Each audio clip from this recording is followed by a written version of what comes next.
"Would you like to dance?" He held out his hand. She stared at it for a moment, then finally rested her hand on his. The physical contact threw her totally off balance. Tingles danced through her, and when his fingers closed around hers, heated awareness flickered through her. She took a last sip of her drink and placed it on a passing waiter's tray as Mr. Blair led her to the dance floor. Before she knew it, his arm swept around her and her body pressed close to his as he swirled her around the floor. The soft wool of his jacket brushed against the naked swell of her breasts, and her nipples hardened at the contact. She breathed in his spicy male scent, sending her heart fluttering. He was so big, so utterly masculine. "So, Cindy," he murmured against her ear, his breath sending goosebumps dancing across her neck. "You're dressed as a sub. Does that mean you enjoy being dominated?" She lifted her head in surprise at his brashness, but froze when faced with his charming smile. Her heart pounded in her chest, and she wanted, no, needed, so badly to have more than this brief contact. She yearned to live out her fantasy of being with him, even just once. He still stared at her expectantly, and she knew he was waiting for an answer. At a loss, she just nodded. His smile spread wider. He turned her around, then rested his hands on her shoulders and guided her from the floor, walking behind her. Once they were off the dance floor, he leaned in close, his lips near her ear. "Come with me." His words, spoken in that deep, silky voice, were like a siren's call. She could no more resist them than she could resist breathing. He took her hand and she followed him from the crowded room, then up the stairs to a hallway. When they reached the end, he opened a door and led her into a room. It was a cozy suite with heavy draperies over the window, a king-sized four-poster bed in dark wood, and a sitting area with a couch and 2 armchairs.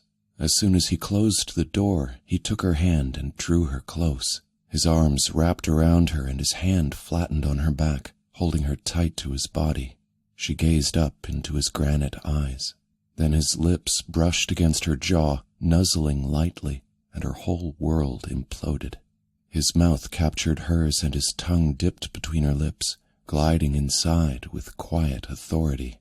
He stroked her tongue and she quivered in his arms, melting against him. "I want you." He nipped her earlobe. "And I'm used to getting what I want." Her breath caught. His finger trailed along the edge of her mask and dipped under it as if he were going to peel it away. She stiffened, and he laughed.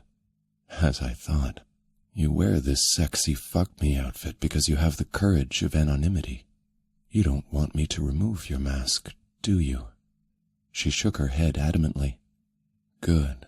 You'll be my mystery woman, and I won't know your name or what you look like, but you will obey my commands." He smiled, his dark eyes glittering. "You will do everything I say, without question." She peered at him as a shiver raced through her. God, this couldn't be happening. "And you will stay silent. Only speak if you change your mind and want to stop. But if you do, this is over. Do you understand?" She nodded, excitement skittering through her. God, this was perfect. She could be with him without him realizing who she was. His mouth found hers again and she melted against him. She couldn't believe it.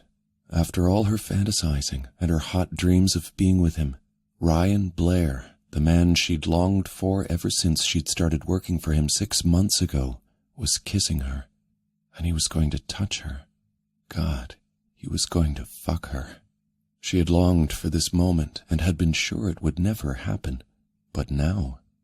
Butterflies fluttered through her stomach as his arms tightened. Then she felt his hard, solid cock against her belly, and it became more real than she was ready for. She gasped and stepped back, or at least tried to, but his arms held her tight.